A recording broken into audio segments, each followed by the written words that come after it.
And snack healthy cookie. I'm so excited because I love it too. Hello, everybody. Here we are once again. Oh, it must be the second Wednesday of the month. It is the second Wednesday of the month. I'm Kim Martin, host of Healthy You, and we come at you live every Wednesday morning from Peoria Life to just talk about different things that you can do to help make living a healthy lifestyle just a little bit easier. Absolutely. And to share education and information and hopefully motivate you and encourage you.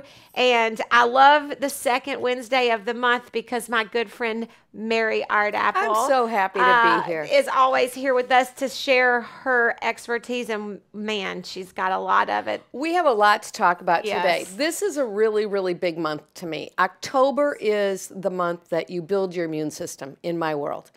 And I want to talk about building your medicine cabinet. Yeah. So a medicine cabinet should be built from food first. Yes, that's how I believe you believe. I do. Okay. So I want to talk to all of our viewers today. First and foremost, I want to say thank you for joining us today. And as always, email Kim or I after the show with questions. We got some last month, which was so awesome to get that feedback from you guys, because we're here to create a dialogue, not just on the second Wednesday of every month, but all throughout the month. Yeah. So please reach out to Kim and I anytime. And don't forget to like, comment. Comments are really good. Yeah, comments are really good. So give us some comments. Share this with a friend. Share it later after it's recorded. Come back. If you don't have time to watch the whole show, you can come back and watch it later and share it. We really appreciate that. So, Kim, you know, since I became a retired sugar peddler, I became a health coach. Yes. And I love being a health coach because it really, again, connects my passion for food and people. Well, being a health coach is more than just thinking about weight loss. It's really about helping individuals build a balanced life through their relationships, their profession, their exercise regimen, and their spiritual practice. But I speak most of all about our relationship with food, and that's what we get to talk about each month.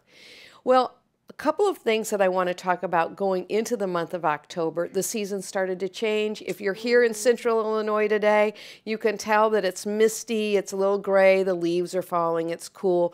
When you went out and ran this morning, I know I had long tights on instead of shorts today. I don't know about you. Capris. Okay. I don't do long tights until it gets in the 30s, low 40s. Okay. I had a sleeveless top on though, so I balanced it out. Yeah. And that's, again, talking about balance and how we recreate. But at the fall time is now a really good time to think about skincare, stress, and your food, okay? Okay. So I'm going to briefly touch on skincare and stress as it relates to your immune system. So remember, skin is your biggest organ. Oh, yes. Right? We don't think about that. We don't think about that. You don't think about skin being your organ, but it is. And when cool weather comes, we have a tendency to just come inside because we don't recreate outside at the same level as we do in the summertime. So it is important to remain active even when the weather changes and when it gets really, really cold. Whether you go into a gym or whether you are like some of us that we will still be on the trails running when it's, 20 degrees. October. I love to run outside when it's cool. But when we come inside for our recreation, you're now in buildings in closer proximity to people. So it might not be that your immune system is depressed, but it might be that you're around more germs, which means that it's even more important to shield your immune system to the best of your ability. So stay active. Whether you go inside in a group class or on the treadmill, whatever, but don't let up on that active lifestyle that you've adopted during the summer, because then when spring comes around and you reset for that next season, you got to go through all this other training. So remember to stay active at least 30 minutes a day. Would you agree with that? Yes, very much so. And then the other thing about coming in at the fall season in our skin is I love hot water.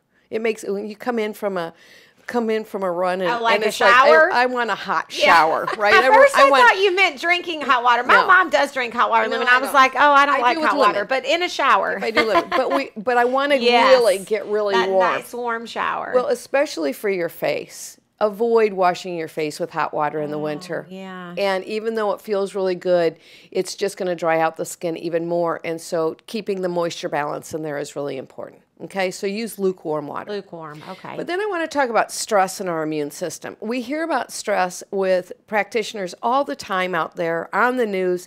Reduce stress, work stress, life balance stress, family schedule stress. But those of us that lead a healthy lifestyle, we actually are putting stress on our bodies all the time. So I'm going to talk about my family real briefly. Yes. Give a shout out to my husband, Chris. Yes. Woohoo! Go, Chris. Go, Chris. No kidding. Go, Chris. For those of you who don't know, my wonderful husband, Chris, is an ultra-distance runner. And this last weekend, he just completed his second 100-mile run. Yes, that I said 100. 100 miles. Yeah. He ran for like 28 hours. 28 hours and Oh my 53 gosh. minutes, a personal best. He beat his time from 3 years ago. And it was a team effort. It just was a wonderful experience. Wow. But a person that's doing that, or even a person such as myself or yourself, that we're doing our regular runs, our regular workouts. I do yoga. I'm on my body with yoga 5 or 6 days a week, plus my running. Those are considered stress events on our body. So I'd like people to wrap their head around stress. You might be doing things that are really good for you, but you're actually creating stress. A little stress in your body. So then at the same time, your life is putting stress on you. And to try and eliminate that is really important. And stress creates inflammation. So as it would relate, going back to Chris, at the end of an ultra run in particular, his fingers are like sausages. He just told me this morning he's still carrying probably 4 or 5 pounds, which is inflammation. Right. So you're on your body that long. And I remember being in the bakery, my legs would swell a lot from standing on concrete all the time. Working at keeping that contributory inflammation down is really, really important. And then, of course, people with inflammation from arthritis or different types of inflammatory diseases, we really need to make sure that we're eating well, okay? Foods that reduce inflammation. Right. Yes. So what are some of your favorite foods that reduce inflammation? Well, I have a whole list of foods, but there's spices like turmeric reduces inflammation. Cold water fishes reduce inflammation, like cod and tuna and trout. You got to make sure you get wild caught, of course. And olive oil, avocados, fruits, tomatoes. Right. So all of those are really tasty. All of those are great, and you want to eat lots of them. So what I'd like our viewers to consider today is to begin to stock their pantries with those types of foods that help the seasonal change that boost your immune system, Yes. that not only combat inflammation, but also boost your immune system. So number one, we all know Mary is a real advocate to eat seasonally. Yes. Right? We love learning about the I seasonal am foods really, from you. really big on eating seasonally. And here's one of the challenges with eating seasonally in the fall. We eat a lot more root vegetables. So those become more complex in our bodies. It's a different feel. We have a tendency to feel fuller. We go towards potatoes. We go towards squash. What do we Starchy do? foods. Little starchy foods. And also when you're cold and you're tired and you're damp, a bowl of macaroni and cheese sometimes is just what you need. Comfort food. Comfort food. Salad just doesn't sound good when you're cold because you're already cold. So then to think you're going to eat something cold, Right. it just doesn't sound super good. Right. So here I brought today 4 different squash. And what I'm going to encourage all of you to do is still find one of your local growers, even though the farmers market downtown finished last week or the week before. There are vendors that will still be up until November at Junction City. Grandma and Grandpa's farm will be, I think, on Saturdays. You should check their website. I'll follow back up on that. But then also at Metro Center, I know Garden Spot will be there for a Yes. while. So I brought today 4 squash. They're so pretty. And aren't they pretty? Yes. And, Little pumpkins. And so these are all in season now. And here's the really cool thing about squash. One, they're incredibly versatile. You can bake with them, you can make soup with them, you can roast them. But another wonderful aspect about squash is they last throughout the season. So in my pantry, it's a dark, cool area. I have a shelf that I have a variety of these squash on there. And I'll buy 3 or 4 of them, or in this case, I grew half of these.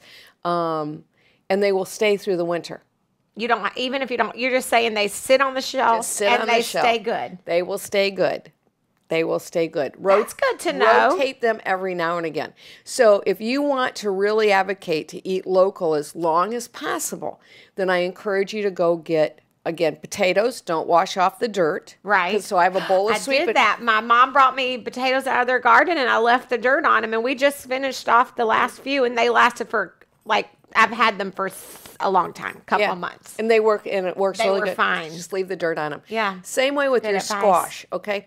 Now, squash is an intimidating kind of vegetable to people because they're hard. They're hard, and they're hard to cut. I always think, don't cut your finger off. They are hard to cut. So here's a little tip if you're nervous about it, okay? Take a really sharp fork and prick down a seam.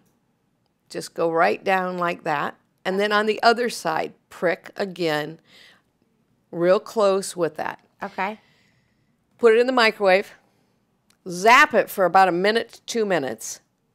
And then take it out. And those holes will have expanded, and you can put your knife in. Oh, so it softens up. Isn't that cool? How cool is that? It is really cool. That is cool. Yeah.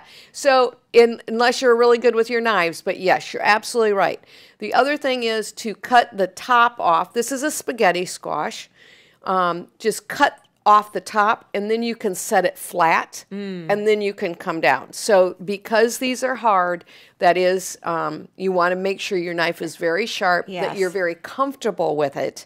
And if not, then do the zapping trick. Right. Okay. And then cut it in half and roast it. Good idea. Okay. If I'm going to roast the spaghetti squash, acorn squash, actually any of these if I'm going to eat them, but especially as a dinner, and not a mash or cube it, especially spaghetti squash, scrape out your seeds and then just coat the inside with some olive oil or avocado oil, salt and pepper, face down, 375, even 350, for about 45 minutes until it's fork tender. Zip, zip, and you've got dinner. So you got to it's slice it all the way down. So this is a spaghetti squash. This is a spaghetti squash. Is this the acorn squash? This is an acorn squash. Okay. This is a butternut squash, and this is a pumpkin.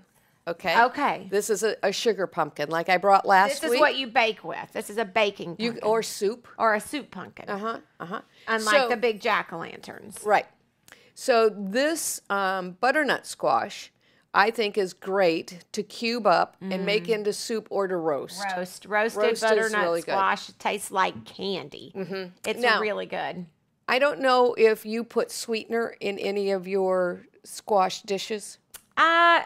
No, I don't. Especially if it's a sweet butternut squash. It really doesn't need it. I drizzle a little bit of olive oil and some salt and pepper and roast it in the oven, and it's delicious. And it is delicious. I haven't ever. And then spaghetti squash, I've started eating a lot of it in place of pasta.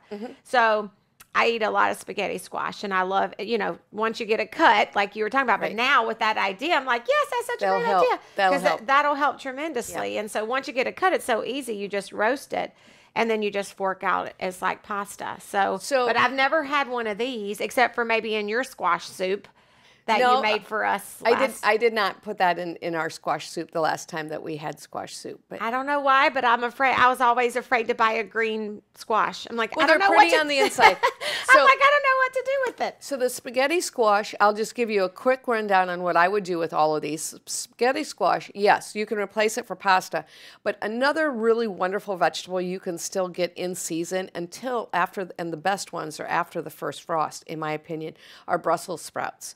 So keep your eye out and get those. Those also will stay in your crisper drawer for a long time. Don't be intimidated if you buy them on the stalk. Brussels sprouts, olive oil, a little bit of garlic, a little bit of onion. Saute those off, then drizzle a little maple syrup and red wine gel, and that combination is a delectable dinner. Yummy. The butter, or the put into soup. The sugar pumpkin, I brought you something with the last of my pumpkin. So this is a seeded pumpkin breakfast cookie. So I like to make as many of those ingredients as I can. Yummy. But these seeds come out of your pumpkin? No, those did not. Oh, okay. Those did not. But it has pumpkin seeds in it, flax little bit of vanilla, an egg, pumpkin, and a granola bar that you can, and they freeze absolutely. That's exactly what it tastes like. Absolutely fabulously. And they stay even for a snack. Now, the acorn... They're all jealous of me. I know. Sorry. Oh, well.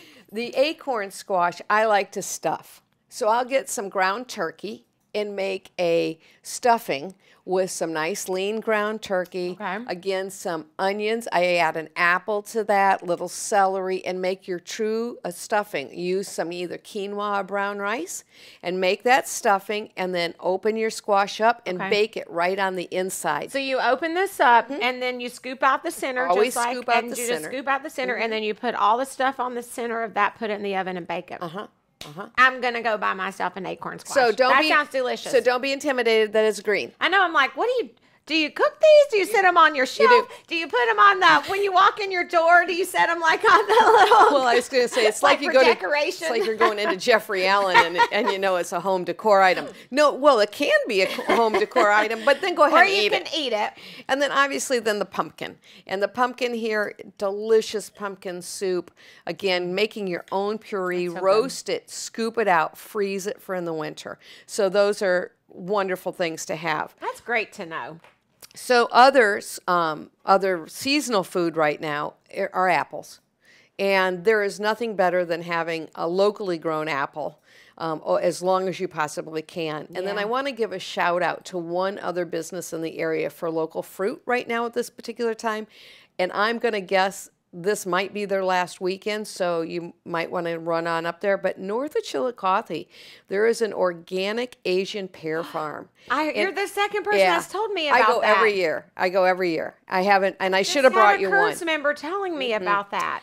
Asian pears, I'm very fascinated that it's, again, one of those fruits in our grocery store that people are like, I've never had an Asian pear. Because they're kind of round. They're round. They're hard also. So it's a marriage really between an apple and a pear. So they're very juicy, very crisp. They last for a long time also in your crisper. Those, they need to be refrigerated in your crisper drawer. But they're just delicious with whether you don't really need to put any sweetener on them, a little stevia if you wanted to, but then sprinkling again with cinnamon. So that is another wonderful immune boosting and anti-inflammatory spice is cinnamon. Yes. And then the other item that I like to keep around all the time, and we've talked about this before, and I've actually shared it, I think, with the Curves ladies. I love ginger tea. And so I steep my own ginger tea in the winter and would encourage people to do that. I haven't gotten to the stage that I want to put a pot on the stove to simmer for those couple of hours. So when I go into October, it's time to really power up on echinacea. So that is one of the natural herbs that really is wonderful for our immune system. So today I brought a carafe of echinacea tea. It is so good. And so go to the grocery store, buy a box of echinacea, and in this liter, I've got 4 bags. And in this particular batch, I threw a cinnamon stick in it, and then in the bottom, there's some whole chunks of of ginger. I was going to say garlic. Nope. I don't taste it. No garlic, of ginger. And so ginger helping with our digestion system. Yes, it's also on the inflammation. It's on the list of things that you should eat for inflammation, reducing inflammation, I should say. I have a question about the ginger. Okay, how did you put? What is it? It's like a piece of peeled. Ginger? So go to the grocery store. Okay. Go to the grocery store, and in the produce section, you're going to find fresh ginger. I usually try and buy a piece about the size of my hand. I don't have really big hands, but it also will last on the counter for a long time. Okay. And then just break off knobs of it. Take a paring knife, peel it. There are people that will say you don't really need to peel it. I choose to only because it has a lot of creases in it down in the knobs. And though I want to say it's been cleaned and I want to say that I can clean it really well, I don't know, so I still always peel it. Just be really cognizant that you do want to wash something like that very well before you do put it in. And then just slice it in chunks. So bring your tea kettle to boiling and just pour it all over that. And let this sit on your counter for an hour or so before you put it in the refrigerator. But echinacea is also that wonderful herb that when you start to feel cold, some of us have seasonal allergies when the corn is getting in the air a lot. Echinacea is one of those really wonderful boosting things to help. Immunologists much really change you can make to your immune system as you make and with consistency. That's the other thing. That's the other key word in building is you have to be consistent. I want to just really quick touch on, you talked about inflammation a little bit, Mary, but one of the things that I think triggers our immune system is inflammation. Oh, absolutely. And so I hear people say, well, my immunity's down, or I have a low immune system, etc. If you are eating highly processed foods, oh yes, you probably have a low immune system, because those high processed foods trigger inflammation in your body. And that inflammation. While you're talking, it's so good. That inflammation causes it causes your immune system to be activated. Your immune system becomes activated when your body recognizes anything that is foreign, such as invading microbe, plant pollen, or chemical, and it triggers inflammation. And so it's a part of your immunity. Inflammation is actually it can be used for good under the right circumstances. So like if you sprain something and all of a sudden you have an injury, your immune system is triggered and your little T cells go and cause inflammation, and they have to in order to protect your body from infection. But what happens is we're not meant to stay in an inflamed state for it's supposed to be short, a temporary event. Well, and what I'd like to remind us all is no matter how healthy you are, your body has inflammation in it. And so going into a month where you really focus, really intently focus, it's no different than changing the clothes in your dresser. So you're going to swap out your summer clothes and you're going to bring in your winter clothes. Right. Same way with how you feed yourself and prepare yourself for that next month. There are steps that people need to take, in order to prepare for that next seasonal change, because everybody's body is going to change. It's starting to change. It's the way we were designed. It happens for season. It's like when the bear goes into hibernation. Right. It's kind of the same thing.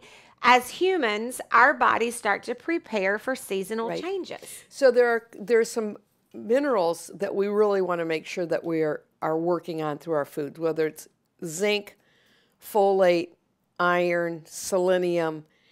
Vitamin D is another one. And I'm a huge advocate, and will always be, and Kim is too, to control our diet or our health as much as we can through our diet and our exercise. Vitamin D is one of those that a supplement is not a bad idea. Now, especially if you are an outdoor recreator and the light is going to change. We aren't outside in the sunlight. No, it's going to be short. And especially for those of us that live in the Midwest. Right. That we are already low on that light meter, and in particularly in the winter we get low because we don't go out and recreate as much as we do in the summer. I do recommend that you check that level with your doctor. Doesn't hurt next time you have a physical and you do the blood test, ask them to do a vitamin check, and a layer check. But especially for vitamin D. Because for mood disorders going into the fall, vitamin D does have a really big impact on that. But it is also from the foods that we eat. So I encourage you to stock up your medicine cabinet, fill it up like Kim just said, with cold water fish, great Brazil nuts, oysters, yogurt, broccoli, kale. Kale you can still get at a farmer's market. It even says sardines. Sardines. Ew. I got to tell you, I'm not a big sardine girl. Yeah. But also the echinacea tea, and remember to drink a lot of water in the winter. We often think hydration is a priority in the summer because we're hot and we sweat. It's easier to drink when you're hot. We don't realize that in the winter and going into the cool weather, your body is still dehydrating constantly. So the first thing you do when you get up in the morning, you should be pounding back a big glass of water because you have not had any liquid and you've dehydrated while you've been sleeping. And that's the last thing that I'd really like to mention on your immune system. Not only eat healthy, but sleep healthy. So create a regular nightly hygiene program that you're going through a routine consistently again. Work at going to bed at the same time every night, work at getting up at the same time every morning. And that's what Kim and I promote. So if you want more information, always, we're here to provide that.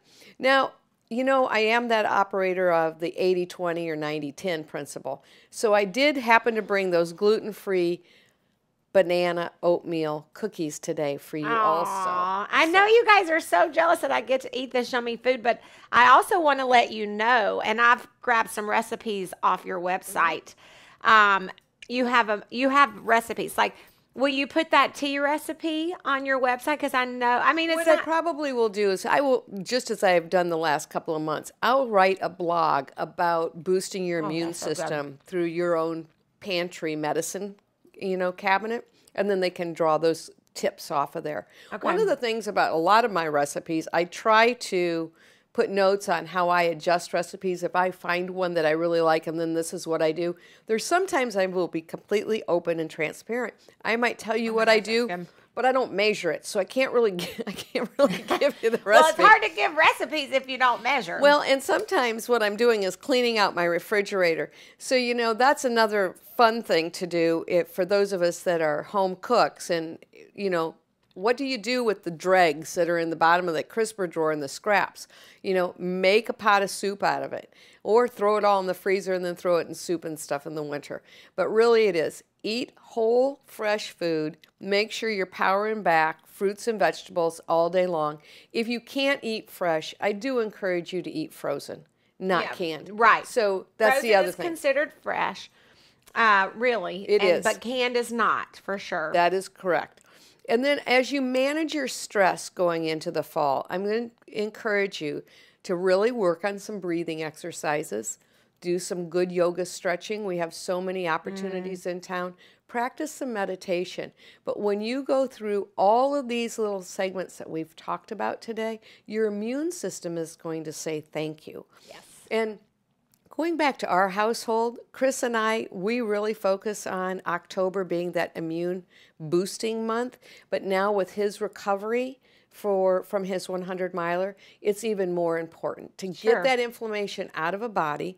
But then I also know that in my own body, I have been eating more pasta and starchy food, you know, building up because I eat vicariously through his training, obviously. You know, I mean, you kind of got to do that. So what we've embarked on is that we will take the rest of the month of October as that cleansing time and really reset. And not only reset from his activities or from changing of the seasons, but stay tuned for November because now we have to prepare for the holidays. And thinking about the inflammation and the sugar and the processed foods, October is such a month because of Halloween. Yeah. All that candy. I mean, we gotta really, I know we want to have some of the candy, but I can't say enough. It's about that relationship. You've got me talking to my food. Like, I can't eat you anymore because you cause inflammation in my body. I'm sorry. I have to break up with you. Well, and I talk to my food all the time, you know, and when I put food in the freezer, and I really think this is fun, is to write on the label where it came from. So I have a bag of those pumpkin cookies, and it's the pumpkin I had here last month, and so I grew it, so it's like, thank you, garden, for that. Because when you pull that out, or if somebody gives you a gift of food, and you pull that back out, and you say, thank you for giving me that squash that I could make. It connects that relationship with food all the time. Keep watching. Mary will have you talking to your food, too. Thanks so much, Mary. It's so great was such to be a great here. show. I hope you guys really enjoyed it. And get a hold of us. Yeah. Go to Coreview Coach. Go CoreviewCoach.com or email me at mary@CoreviewCoach.com anytime. Yes. I'm here to be a resource for your health, and I just really help sharing my tips about your relationship of food. And be healthy, be safe, be well. Have a great day. Super awesome. These are to die for.